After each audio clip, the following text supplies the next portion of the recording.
오늘 말씀의 제목은 위로부터의 신학인가 아래로부터의 신학인가입니다.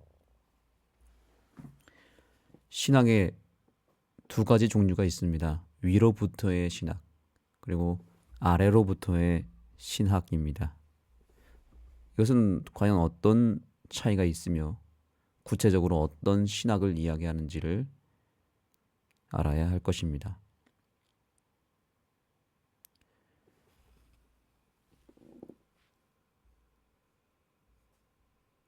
먼저 아래로부터의 신학이 무엇인지를 봐야 되겠습니다. 오늘 이 교과에서 다루고 있는 한 가지 이야기가 있습니다. 요한복음 4장 46절로 54절에 보면 위로부터의 신학을 소유한 한 인물을 만나게 됩니다. 바로 왕의 신하였습니다. 왕의 신하가 한 사람이 있었는데 그의 아들이 병들어 죽게 되었습니다.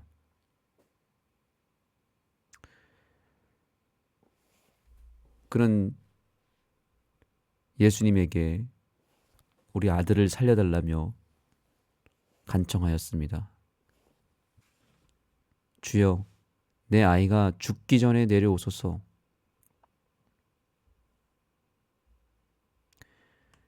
이 왕의 신하의 간청을 들으신 예수님께서는 곧바로 뭐라고 말씀하시냐면 가라, 내 아들이 살아있다 라고 말씀하셨습니다. 그때 놀랍게도 그 왕의 신하가 예수께서 하신 말씀을 믿고 가더니라는 말씀을 합니다. 예수께서 하신 말씀을 믿고 가더니 내려가는 길에 그 종들이 오다가 만나서 아이가 살아있다 하거늘 그 낫기 시작한 때를 물으니 어제 7시쯤 열기가 떨어졌나이다 하는지라. 7시쯤이 언제였느냐면 그의 아버지가 예수께서 내 아들이 살아있다 말씀하신 그때인 줄 알고 자기와 그 온 집안이 다 믿으니라.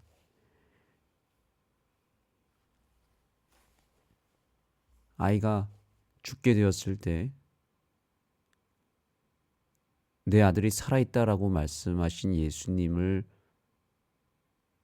말씀을 믿는 그 순간 아들이 살아났다는 그 놀라운 기적을 통해서 우리는 이 왕의 신하가 바로 위로부터의 신학을 소유했다는 것을 알게 됩니다. 위로부터에서 오는 신학은 무엇입니까? 하나님의 말씀에 대한 절대적인 순종과 하나님 말씀에 대한 절대적인 신뢰를 가지고 하나님을 믿는 신학을 바로 위로부터의 신학이라고 말할 수 있습니다. 이것은 인본주의적 신학이 아니라 신본주의적 신학입니다.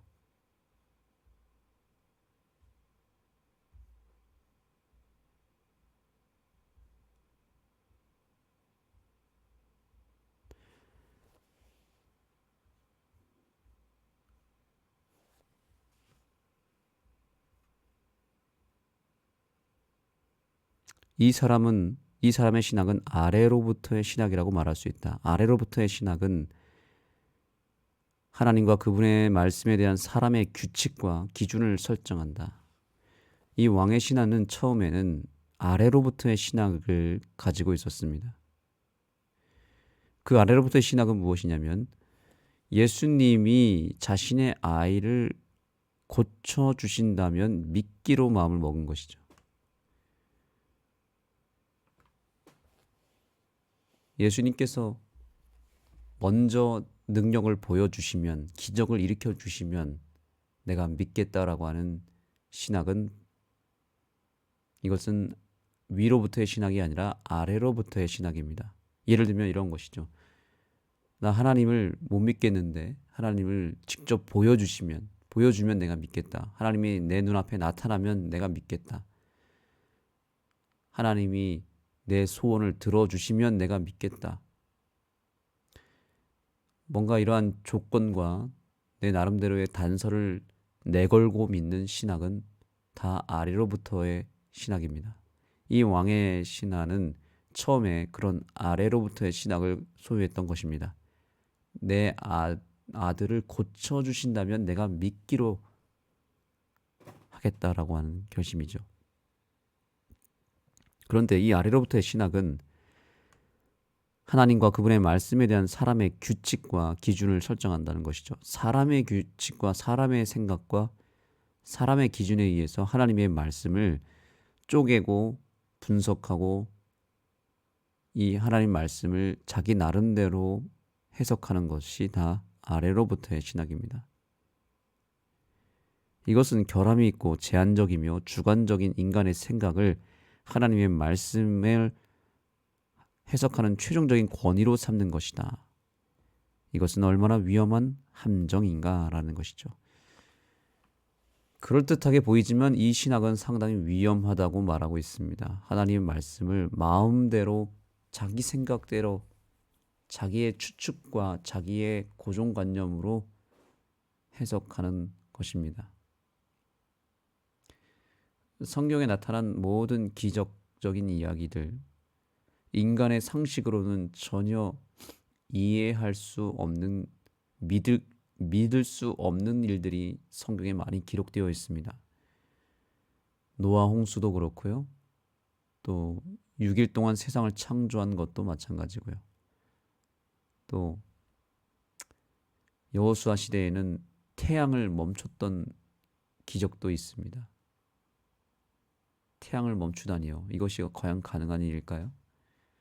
엘리야에게 까마귀가 나타나서 그 까마귀가 음식을 물어다주는 그 장면을 아십니다.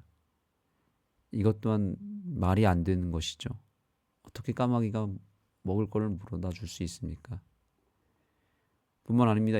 예수님께서 이 땅에 오셨을 때에 그분께서 일으키신 모든 기적의 역사들, 이것도 또한 믿기가 어려운 것들이죠.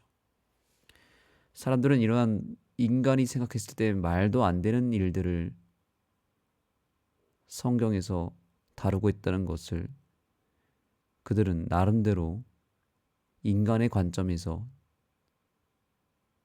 다른 해석을 합니다. 그것은 뭔가 상징이고 또한 실제적으로 그렇게 100% 이루어진 것이 아니라 그것은 다른 차원에서 상징적인 표현으로 쓴 것이다 라고 이야기합니다.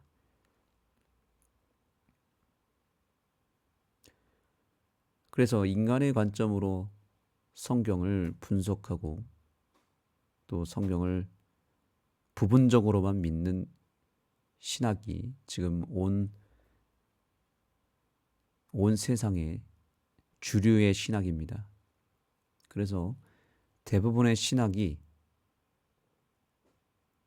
지금 이러한 인간의 관점으로 해석하는 인본주의적 신학으로 점철되어 있습니다.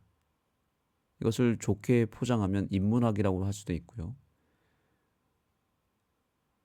그래서 이런 인문학적 관점에서 성경을 바라보기 때문에 성경이 100%다 진리가 아니라 거기서는 조금 걸러내야 된다라고 믿고 있는 것입니다. 그런데 놀라운 것은 오늘날 대부분의 신학이 바로 이 아래로부터 오는 신학, 즉 인간의 생각들이 너무나 많이 가미되어서 하나님의 말씀을 완전히 난도질해버린 그런 신학들이 주류를 이루고 있고 그런 신학이 사람들에게 인기를 얻고 있다는 것입니다. 그래서 성경의 창조의 이야기도 진화론적 관점에서 다시 재해석하고 있습니다. 6일 동안 세상을 창조한 것을 믿기 어려운 사실이라고 받아들인 것입니다. 그래서 세상에 많은 신학자들이 있고 많은 교파가 있고 또 많은 신학대학교가 있습니다. 대부분의 신학대학교 90% 이상의 신학교가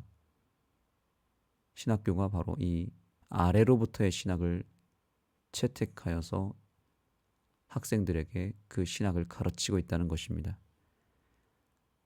그래서 성경에 대한 절대적인 신뢰와 순종을 하지 않습니다.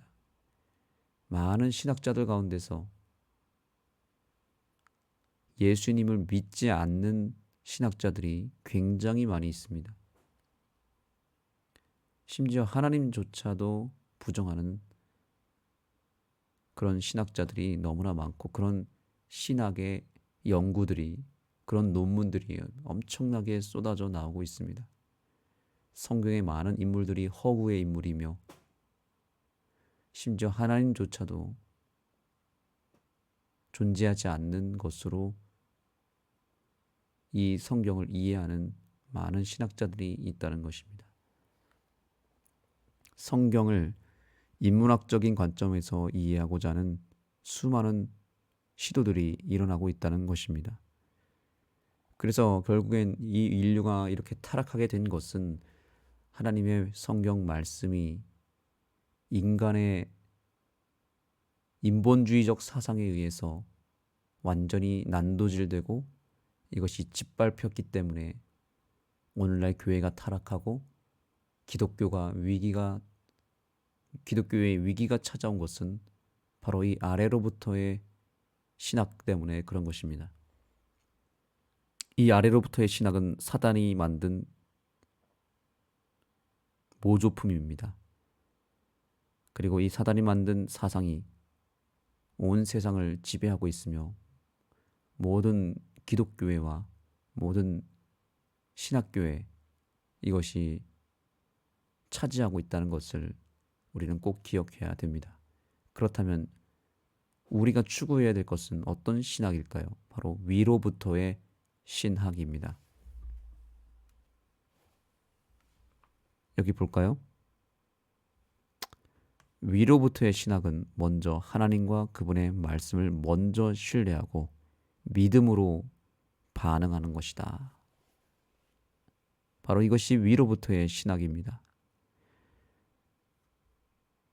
요한복음 4장 48절 예수께서 이르시되 너희는 표적과 기사를 보지 못하면 도무지 믿지 아니하리라. 표적과 기사, 즉 눈에 보이는 것으로 모든 것을 이해하려고 하는 시도 자체가 바로 아래로부터 오는 신학이죠.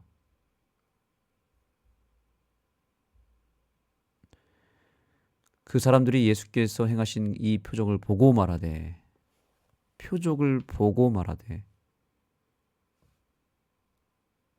이렇게 사람들은 표적을 보고 결정하려고 하는 것입니다. 이것이 다 아래로부터의 신학입니다. 그러나 위로부터의 신학은 무엇이냐면 보지 않고도 믿는 것입니다. 보지 않는 세상을 믿는 것이고 기적이 나타나기 전에 먼저 믿고 기적을 경험하는 사람들의 신학이 바로 위로부터의 신학입니다. 성경을 믿음으로 받아들일 때 성경은 그 자체의 해석자가 된다. 각 시대의 사상이 아니라 성경의 세계관이 성경을 이해하고 해석하는 지침이 되는 것이다. 인간의 견해는 하나님의 말씀에 종속되는 부차적인 것이 되어야지 그 반대가 되어서는 안 된다. 인간의 해석이, 인간의 생각이, 인간의 견해가 자꾸 하나님 말씀을 더럽히고 왜곡시키고 축소시키는 일이 없어야 된다는 사실입니다. 하나님의 말씀에 대한 절대적인 신뢰, 하나님의 말씀을 문자 그대로 믿는 것이야말로 진정한 위로부터의 신학이다라는 것입니다. 여러분, 하나님의 말씀을 문자 그대로 믿으십니까? 성경에 기록된 모든 내용이 사실일 뿐만 아니라 그 사실인 말씀이 내 삶에도, 오늘날의 내 삶에도 정확하게 성취되는 놀라운 스토리라는 사실, 그 성경의 모든 스토리가 내 인생의 스토리가 될 수 있다는 사실을 믿으십니까? 그 말씀을 그대로 믿으면 믿는 대로 역사가 일어난다는 사실을 아십니까? 성경을 정말 하나님의 인격으로 받아들이고